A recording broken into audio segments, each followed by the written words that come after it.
Egypt. Undoubtedly, one of the most controversial places for modern history to try to keep the control of in regards to its origin, its true age, or original builder. When one either visits the Giza Plateau and is lucky enough to gaze upon these three great pyramids, or merely able to peer upon them through their computer screens, the first thing that will usually cross one's mind is awe and amazement. Yet this is often instinctually followed by an air of wonder, a curiosity as to how these miraculous structures were built, who could have possibly built them, and most importantly of all, why. Yet these questions, and indeed the pursuit of their answers, has been a mission for many well-funded deceptive individuals for many years, to work very hard to distract you from either asking or pursuing as personal line of inquiry. For example, the Golden Mask of King Tut, along with the many other undoubtedly spectacularly valuable artifacts encrusted with precious metals and jewels that can be seen littering Egypt in its many museums and in the mountains of literature, books, and touring exhibits, which are published, pushed, and permitted in regards to this spectacular area of human history. The arrival of the last of King Tut's chariots at the GEM, which stands for the Grand Egyptian Museum, late last month, was an exciting event for archaeologists worldwide and a source of pride for Egyptians. We moved today the sixth and the last chariot of King Tutankhamun from the military museum in the Citadel, which was there since 1987, to the GEM. So we were keen to show you the moving of this very nice artifact and the packing and unpacking professional method you are using by my colleagues in the ministry. The Tutankhamun exhibit, comprising about 5,000 pieces, will display for the first time all of Tutankhamun's artifacts in one place. Experts from around the world have been consulted on how best to preserve and display the collection. When museum workers accidentally knocked off the beard of King Tut's burial mask in 2015 and hastily glued it back on, there were fears that modern chemicals would cause permanent damage to the artifact, but scholars around the world put their heads together to save the golden mask. The museum will also be a venue for international conferences on Egyptology. There is something new always. We found out today in my talk the family of Tutankhamun through DNA, how Tutankhamun died. No one murdered him. My excavation in the Valley of the Monks that we are doing right now, important excavation looking for the tomb of Ankh-Amun. Maybe soon a tomb will be revealed in the Valley of the Monks or the West Valley of the Kings. Most of the artifacts in the Tutankhamun exhibit have been relocated from the Egyptian Museum in Cairo. Their new home is only about 2 kilometers away from the place where the young pharaoh's tomb was discovered in 1922. Egyptian officials say the GEM will be the world's largest archaeological museum when completed and will hold about 100,000 artifacts in total. We have now 3,000 employees and workmen working inside the project. We are respecting our schedule, will be ready from the engineering part by December 2018, and we are deciding now the perfect time or the ideal timing for the partial opening. In addition to King Tut's exhibit, the museum will display objects related to some of the greatest historic Egyptian kings, such as Ramses II, Akhenaten, and Amenhotep III. The ancient Egyptians, although claimed as ingenious, were merely adaptive, just like the equally acclaimed Romans and Incas of Peru.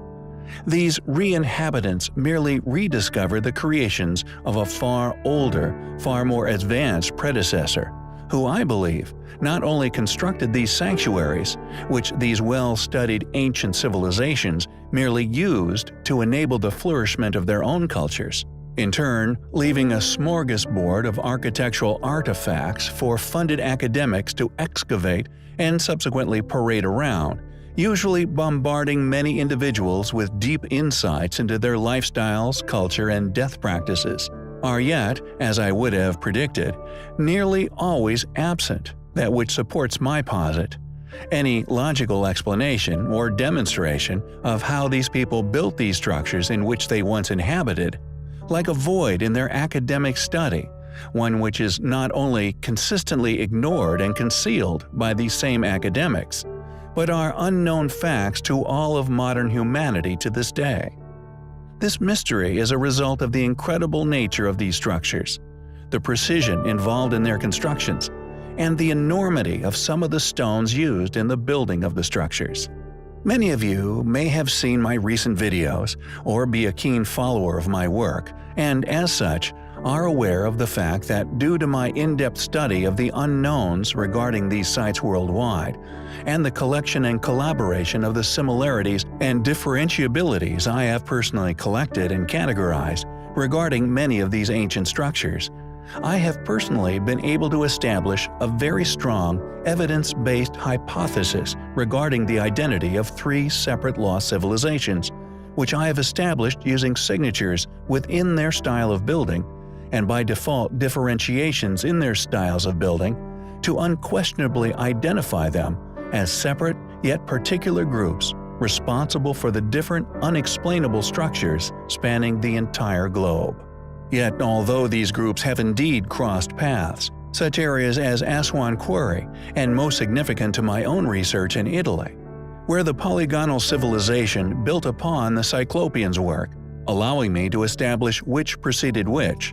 and although these groups have been established to have abandoned projects midway through, thus indicating that they came to a sudden and untimely demise due to cataclysm,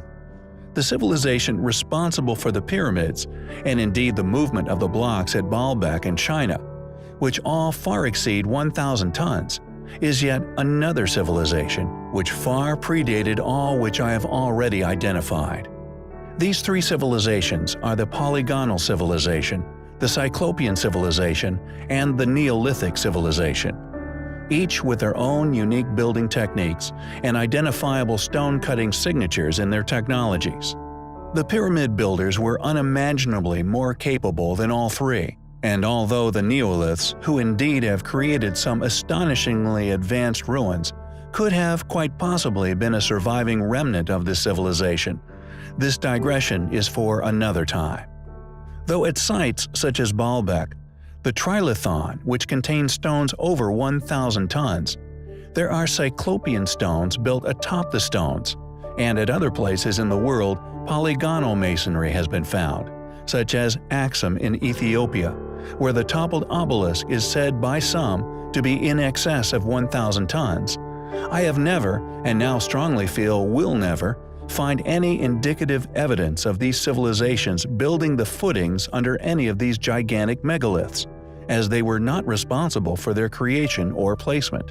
Additionally, the civilization responsible for the pyramids and these enormous megalithic blocks elsewhere were also the civilization who created the false door,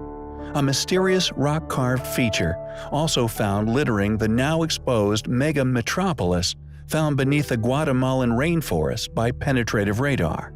Tikal, part of this metropolis, the place where the plaque illustrating a past global cataclysm was once found,